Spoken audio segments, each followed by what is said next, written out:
Pasal ke-6 ayat 37 dan 38. Ada amin? Amin. Baik, mari kita membaca bersama-sama dalam hitungan yang ketiga. 1, 2, ya. Janganlah kamu menghakimi, maka kamu pun tidak akan dihakimi. Dan janganlah kamu menghukum, maka kamu pun tidak akan dihukum. Ampunilah dan kamu akan diampuni. Berilah dan kamu akan diberi. Suatu takaran yang baik, yang dipadatkan, yang digoncang dan yang tumpah keluar akan dicucurkan ke dalam ribaannya. Sebab ukuran yang kamu pakai untuk mengukur akan diukurkan kepadamu. Puji Tuhan. Bapak Ibu, saat ini saya mengangkat tema memberi pengampunan. Judul perikopnya adalah hal menghakimi. Sudah di penghujung tahun.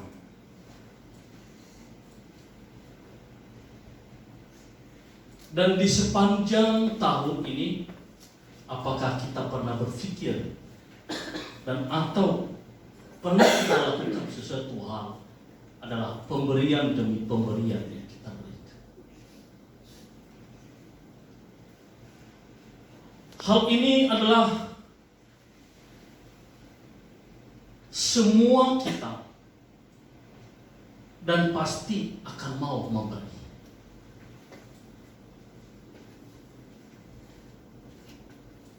Hari ini Tuhan mengajarkan kita. Dia mengatakan, janganlah kamu menghakimi, maka kamu pun tidak akan dihakimi. Dan janganlah kamu menghukum, maka kamu pun tidak akan dihukum. Ampunilah dan kamu akan diampuni. Kalau kita membaca firman Tuhan ini, ada apa di firman ini? Ada sebuah larangan dan ada juga yang diberi perintah untuk dilakukan. Berarti ada sesuatu masalah. Ketika kita menghakimi berarti ada hal yang terjadi. Kalau tidak menghakimi berarti sesuatu hal tidak akan terjadi.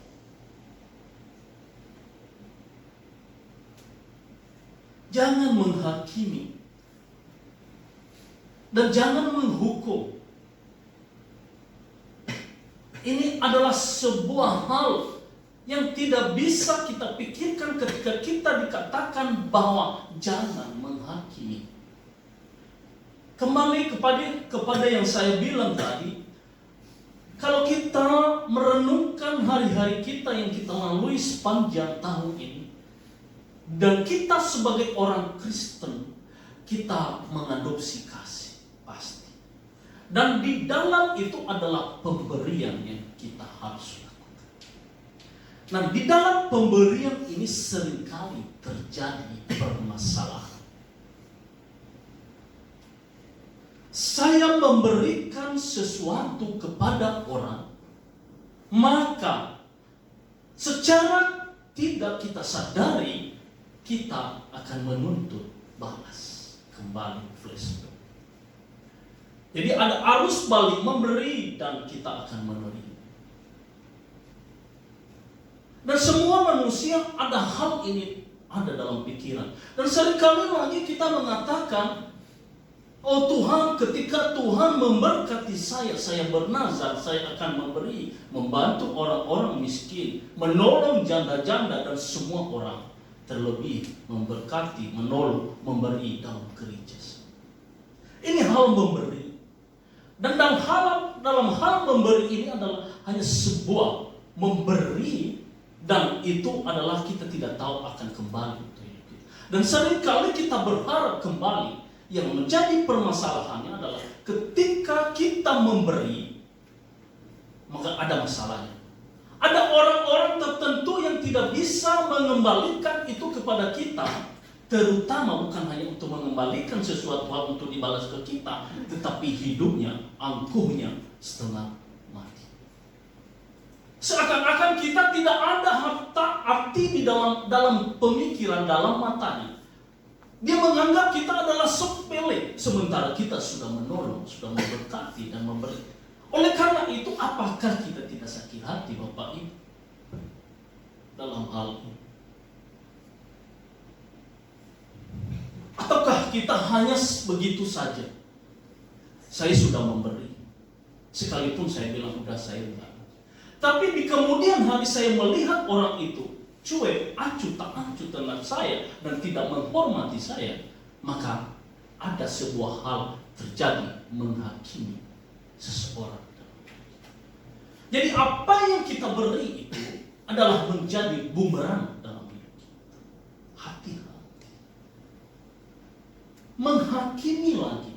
Karena berdasarkan pemberian kasih kita kepada orang-orang, dan semua orang akan menjadi berbalik, menjadi racun dalam hidup.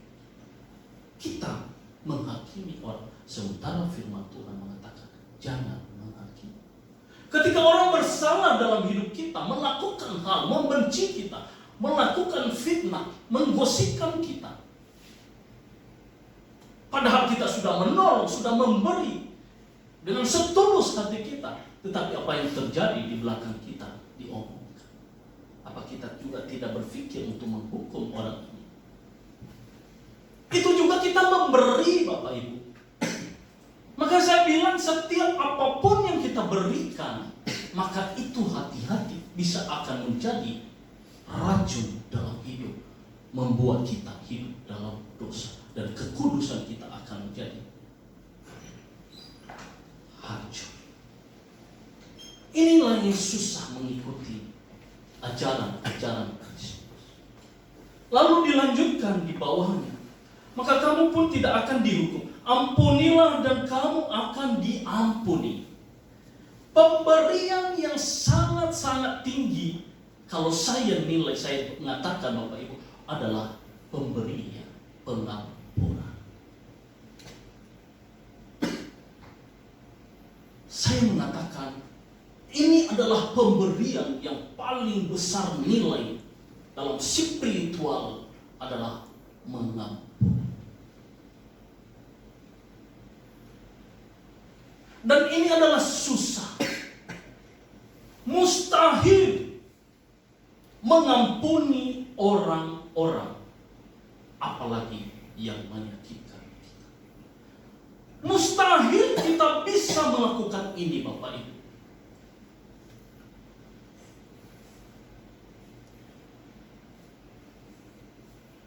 Susah untuk dilakukan. Bukankah kita tidak bersalah lalu kita bisa mengampuni orang? Bukankah kita sudah menolongnya, tapi dia menyerang kita? Bukankah kita sudah memberi jalan yang baik dalam hidupnya, dan ketika sudah baik hidupnya, maka dia menyerang balik hidup kita? Apa kita tidak pernah marah akan hal itu? Adakah kita mengampuni? Memang yang disampaikan oleh Tuhan Yesus adalah yang lebih besar adalah mengasihi. Mengasihi Tuhan Allah dan mengasihi sesama. Dan kan saya tambahkan, kalau tidak ada pengampunan, karena di dalam besarnya, mungkin di dalam pemikiran kasih itu adalah ada sebuah yang sub kecilnya adalah dia adalah pengampunan. Dan kalau tidak ada dalam hidup manusia pengampunan, maka yakin Bapak Ibu, hidup kita beragama adalah sia-sia. Maka saya bilang ini adalah susah untuk dilakukan, susah untuk dilaksanakan. Kalaupun kita yang salah, bolehlah kita nggak mengampuni orang. Tapi kalau orang salah terhadap kita, orang melakukan hal yang tidak senonoh dengan apa yang kita perbuat kepadanya, apa yang kita beri yang baik, kita mendapatkan yang tidak baik, maka kita bisa memberi pengampunan. Inilah yang terjadi dalam hidup manusia. Dan saya bilang adalah berat dan mustahil bagi orang-orang di luar daripada Kristus. Pengampunan tidak ada dan tidak mampu kalau Tuhan Yesus tidak ada dalam hidup kita.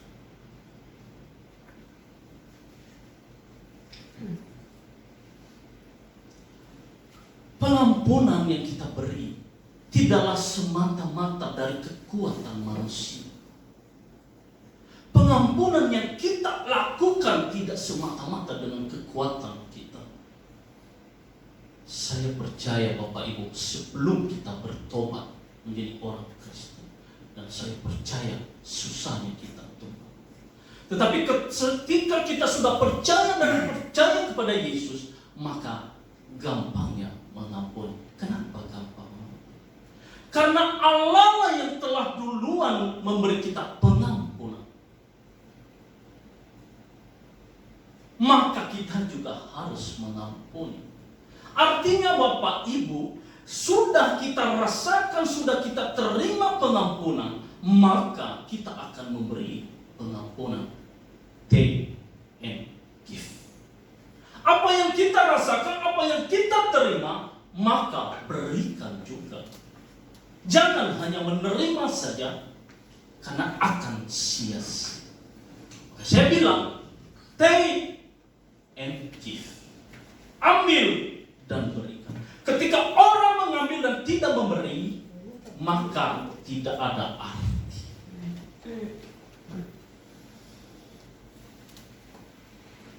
Ada sebuah cerita yang ini adalah sebuah kolam yang mengalir. Ada arus air yang mengalir, dan di penghujungnya adalah tertutup, tidak mengalir lagi air.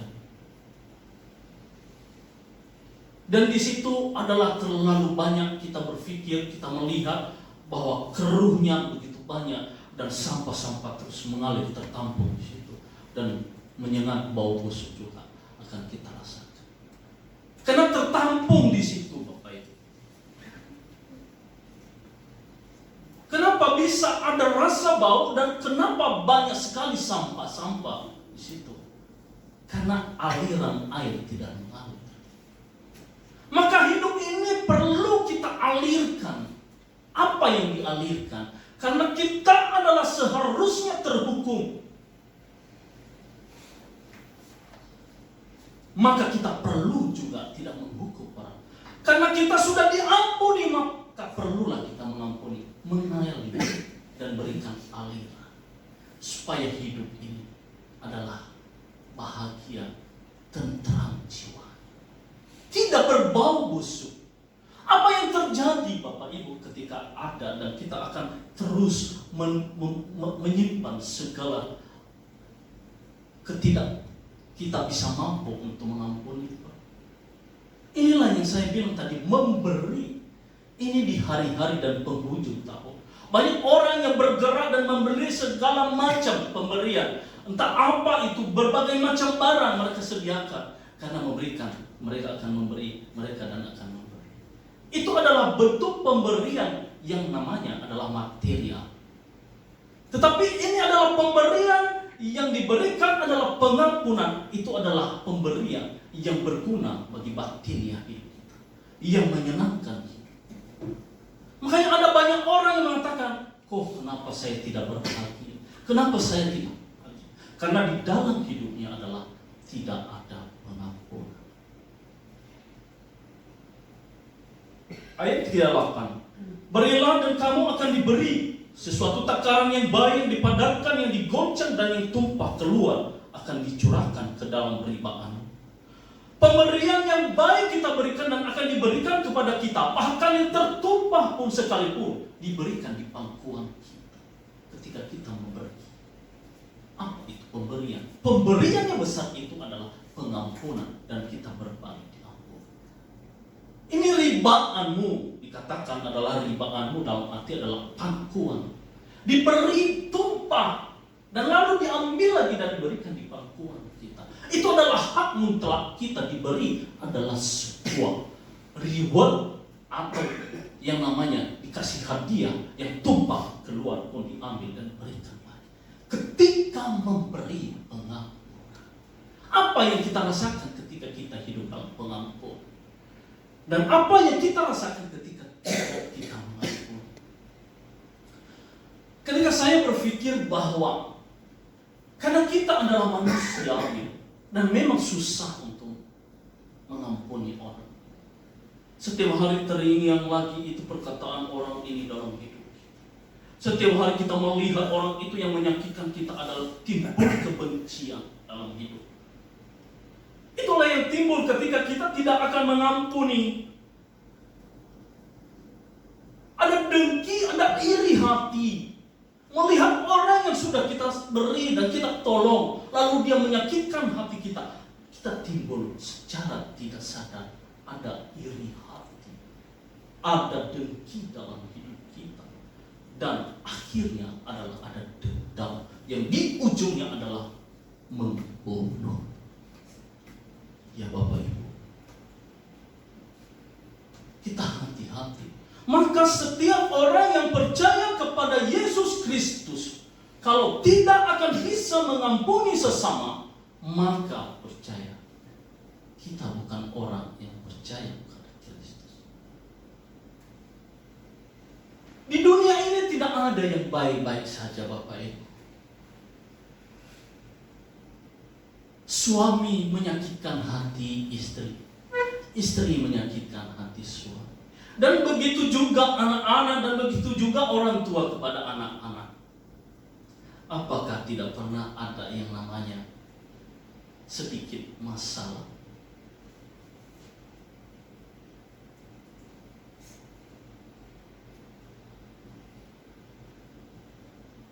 Terkadang kita tidak bisa lagi mengampuni, ini terlalu besar.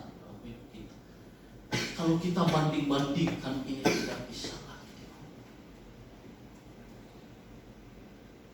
Terkadang kita bisa begini, aku pulang, kalau kita pulang ke rumah, udah nyampe di rumah, lalu ada keluar suara yang ngoceh-ngoceh. Kalau kebanyakan itu ibu-ibu suka ngoceh. Aduh, pusing Bapak Ibu.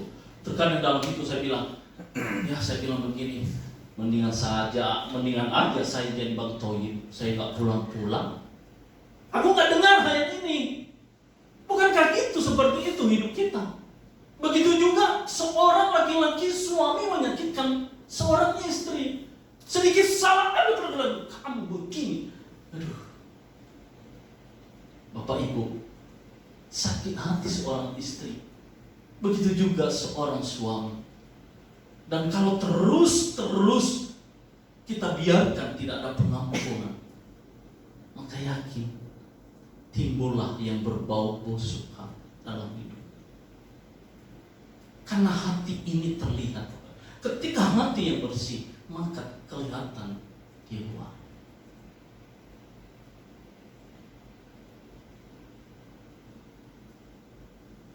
Ini yang sebenarnya ibadah. Jikalau sebentar lagi kita akan merayakan Natal yang lahir itu, maka dia mau tinggal di mana? Kalau hati ini sudah dipenuhi iri hati, dengki, benci, dan dendam, lalu kita merayakan Natal. Percuma kita bersusah-susah mencari dana berbagai macam. Percuma kita bersusah-susah menyediakan segala sesuatu yang indah di mata, tetapi di hati tidak indah. Dan ini tidak ada yang melihat, hanya kita sendiri yang bisa melihat. Maka saya bilang, Bapak Ibu, saya ajak kita semua, mari kita belajar mengampuni. Karena hidup di dunia ini tidaklah seperti di surga. Yang ada adalah terus menyakitkan dan disakiti. Dalam beberapa hari saya mengatakan ini adalah orang-orang ini terlalu dan tidak ada yang benar. Saya katakan. Karena aku semakin berpikir, wah saya ini terlalu polos juga dalam hidup. Karena kebaikan kita seringkali dipergunakan, disalahgunakan. Saya berpikir, dunia ini, orang-orang yang tidak ada yang benar. Sekalipun kita udah benar-benar. Lalu saya berpikir, oh ini tidak. Hanya oleh gara-gara dia, maka hidup kita kacau. Hanya oleh gara-gara melihat orang yang salah, maka berbalik dalam hidup kita menjadi tidak benar. Maka kembali di atas dia bilang tadi, jangan kamu menghakimi, maka kamu pun tidak akan dihakimi. Karena ini adalah sebuah penghakiman dan penghukuman, dan bermasalah adalah sebuah tempat ada di dalam. Dan kalau itu kita ada di dalamnya, maka semua yang salah tidak salah itu pun dikatakan salah. Itu berperkara. Yang tersangka sama yang tidak tersangka. Pusing. Yang enak adalah siapa? Pembela hukumnya.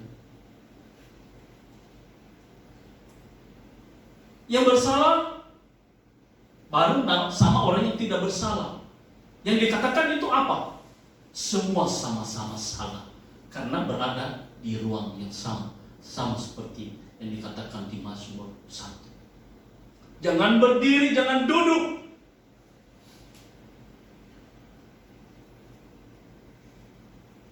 Di tengah-tengah orang fasik. Karena ketika kita duduk, kita dikatakan juga orang fasik. Apalagi kita beracara di dalamnya, membela hukum kita. Bukan berarti ya kalau mungkin ada masalah lalu kita serahkan kepada pihak yang berhak dan pembela hukum. Tidak.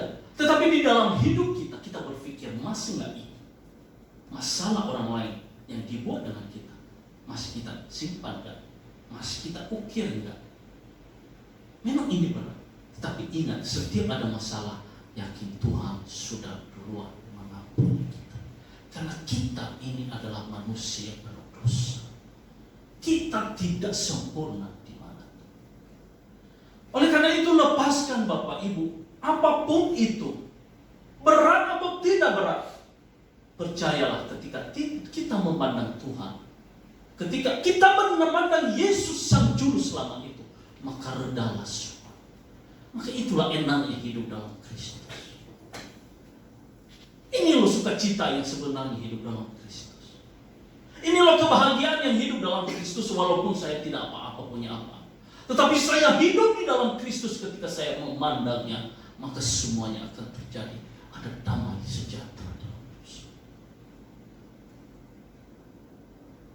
Bukankah Tuhan Yesus juga mengatakan itu ketika murid-muridnya marah, mau membela Yesus ketika direncanakan untuk membunuh Yesus.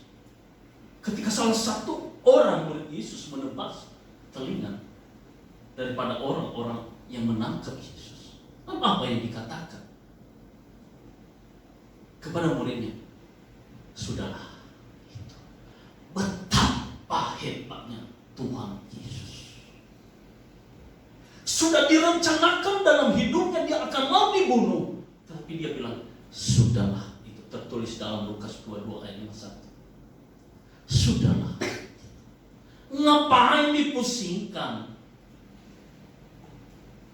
Jika ada dalam hidup kita hal seperti itu, maka percaya apa itu? Damai sejahtera itu. Jiwa itu akan bahagia. Jika menyimpan hal-hal benci, iri hati, mungkin kita tidak akan melihat beban yang ada di pundak, ada di kepala.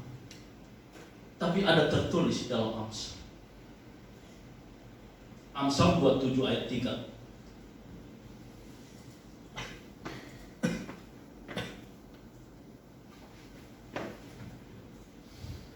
Saya bacakan. Amsal 27 ayat 3 mengatakan, batu adalah berat dan pasir pun beratnya. Tetapi lebih berat dari kedua-duanya adalah sakit hati terhadap orang bodoh. Siapa yang bodoh? Yang menyakitkan hati kita karena dia tidak pernah mengerti apa yang dia perbuat. Dia menyakitkan hati kita. Kita sudah menolong, sudah kita memberi. Bahkan kita bilang, udah aku beri hidup untuk kamu sehingga kamu happy, sehingga kamu hebat hari ini. Tapi dibalaskan berat loh. Nah ini kita tidak tahu, bukan di kepala, nggak dilihat oleh orang, tetapi lama-lama kita bongkok kalau kita hanya menyimpan. Lepaskan iri hati. biar hidup kita tenang.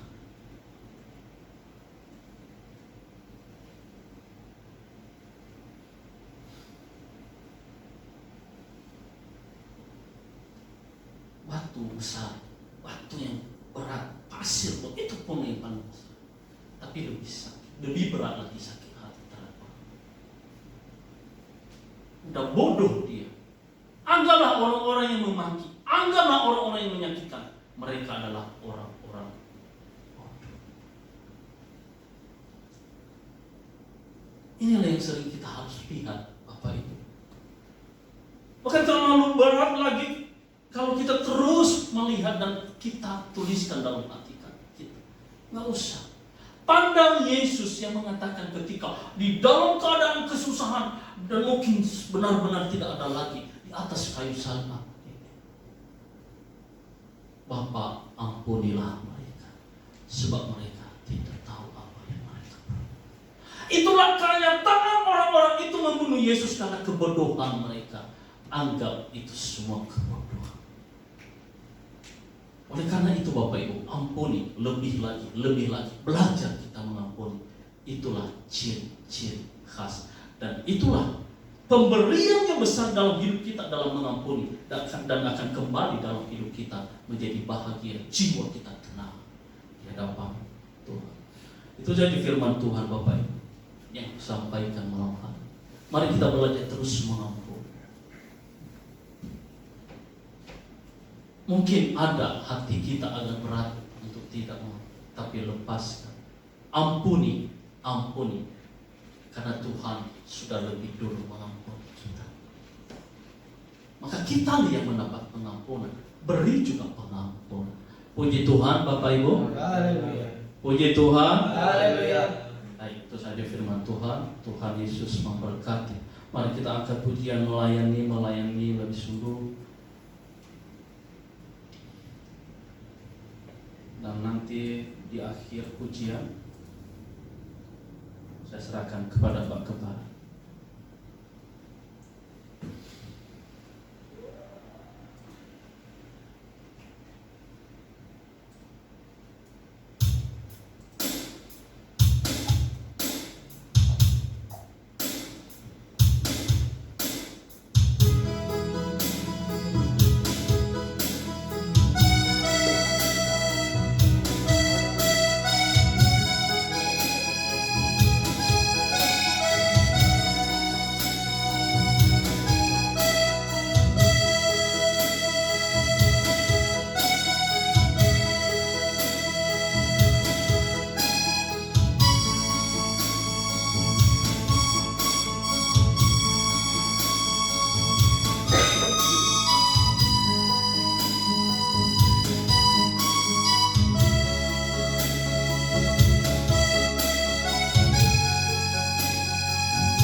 Tuhan. Dengan segala kerendahan hati kami boleh kembali datang di hadapan malam hari ini.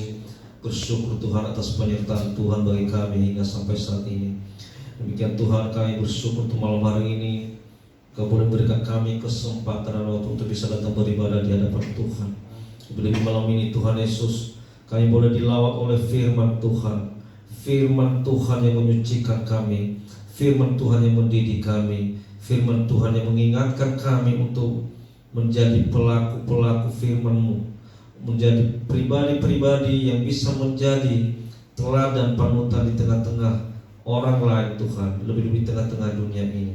Tuhan Yesus, firman-Mu melawat kami malam hari ini Tuhan, mengingatkan kami kembali supaya kami jangan Tuhan Yesus saling menghakimi, supaya kami Tuhan jangan saling membalas yang jahat dengan yang jahat.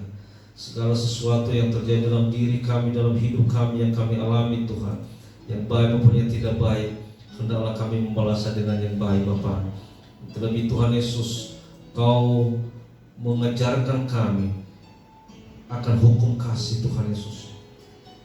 Bukan hanya mengasihi orang yang mengasihi kami, tapi musuh kami pun Tuhan ajarkan untuk kami kasih, untuk kami kasihi. Kau Tuhan Yesus berikan kami pengajaran selangkah lebih maju daripada orang-orang beragama di dalam dunia ini Tuhan. Ajaran kasih Tuhan bagi kami, supaya kami boleh menjadi terang di tengah-tengah kegelapan ini Bapa. Siapapun yang melakukan yang jahat bagi kami tetap Tuhan ajarkan untuk kami mengasihi mereka. Kau Tuhan Yesus memberikan kami teladan ketika Engkau juga disakiti Bapa. Engkau tidak pernah membalas itu, dan Kau selalu mengampuni mereka Bapa.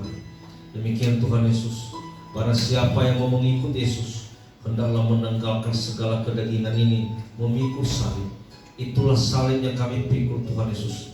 Ketika kami menghadapi berbagai ujian-ujian kehidupan dalam dunia ini, kiranya kami tetap kuat, kiranya kami tetap mengampuni mereka, kiranya kami mampu Tuhan Yesus untuk melakukan yang terbaik buat mereka Tuhan. Sehingga dalam diri kami pun tampak dan terlihat kuasa Kristus yang nyata di tengah-tengah dunia ini. Tuhan, terima kasih Bapa. Berkati hamba-Mu yang telah menjadi saluran berkat-Mu bagi kami. Berikanlah dia kekuatan, kemampuan Tuhan, Bapa Guru kami. Kau tambahkan hikmat, kecerdasan Tuhan, agar Tuhan Yesus selalu makin Kau pakai lebih luar biasa di dalam melayani Engkau Bapa. Berkati keluarga, istri dan anak-anak Tuhan. Berkati segala pekerjaan usaha di dalam hidupnya, selalu ada Tuhan bersama dengan dia. Tuhan, demikian juga Tuhan Yesus malam hari ini berdoa seluruh kami yang hadir malam hari ini, mulai dari hamba-hamba Tuhan sampai kepada anak-anak muda, anak-anak kecil Tuhan. Engkau berkati kami yang telah berkumpul datang beribadah di hadapan malam hari ini. Tidak ada satupun yang terlewatkan dari berkat Tuhan. Kami boleh pulang dari tempat ini dengan membawa hati yang damai, hati yang sukacita daripada Tuhan. Jemaat Tuhan yang tidak bisa datang bersama dengan kami, Engkau berkati juga Tuhan. Kami tidak tahu keadaan mereka di luar sana, mungkin mereka ada banyak pergumulan, ada halangan. Tuhan, Engkau yang tahu Tuhan Yesus bagaimana keadaan mereka di luar sana. Namun berdoa kiranya Kau memberkati mereka sebagaimana Kau memberkati kami di tempat ini. Tuhan, terima kasih Tuhan. Terima kasih semua yang telah kami nikmati dari Tuhan. Berkati semua yang telah mengambil bagian dalam pelayanan malam hari ini Tuhan. Baik worship leader, pemain musik, infocus, semua tuh kolektor dan semua yang telah mengambil bagian dalam pelayanan. Lebih yang untuk menyebutkan firman-Mu, Engkau berkati Tuhan. Kiranya pelayanan-pelayanan kami malam hari ini menjadi pelayanan yang berbau harum di hadapan Tuhan. Terima kasih Tuhan Yesus. Terima kasih. Kami serahkan seluruh kehidupan kami di tangan-Mu. Sebentar lagi kami akan pulang.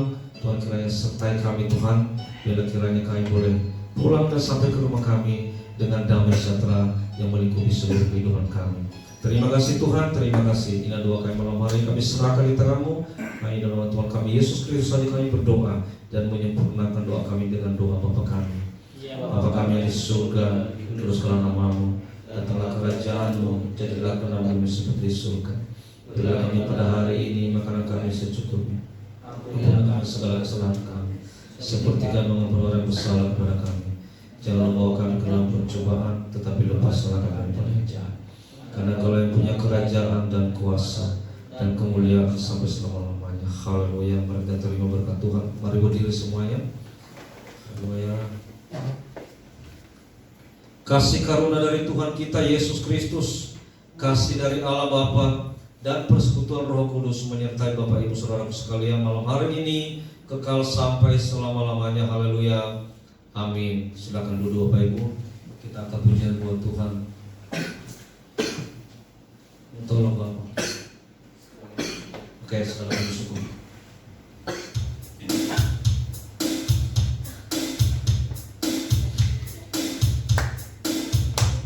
Mari kita berdoa buat Tuhan, segala puji syukur hanya bagi Tuhan.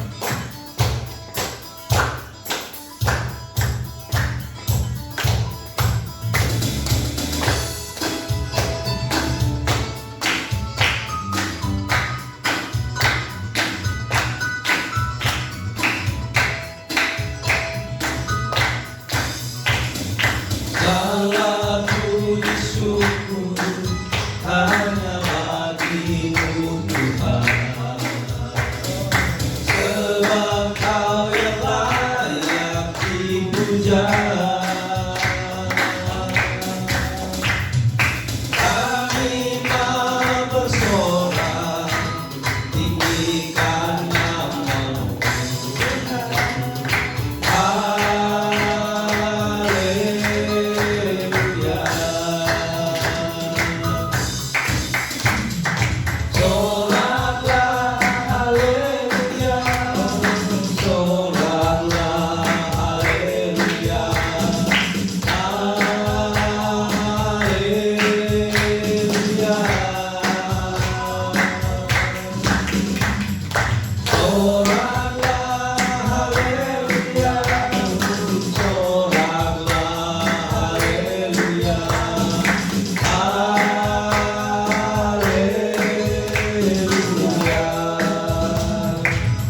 Puji Tuhan.